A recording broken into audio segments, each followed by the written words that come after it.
So yun mga ka-nature, habang dumadaan kami sa lugar na to, nakita namin yung kalsada dito. Makikita nyo sa video, yung itsura niya, puro basura sa sa gilid ng kalsada. So tara, linisin natin to para sa mas maayos at ligtas na daanan para sa lahat. Kaya tara.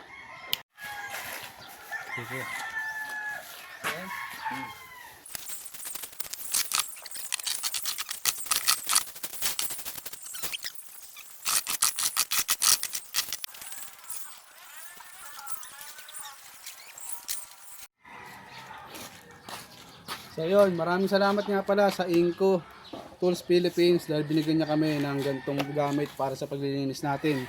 So tara, susubukan natin to ngayon kung maganda ba. Wow, ganda.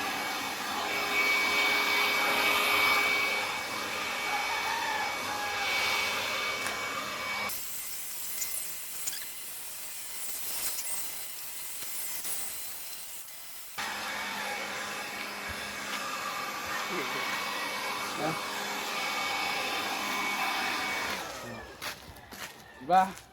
Yun. Maraming salamat sa Inco Tools dahil napadali ang gaming trabaho. Yun. Kung makikita nyo, malinis na. Yung kainan tambak ng basura. Okay na. Malinis at ligtas na daanan. Yun. Maraming salamat. Bye bye.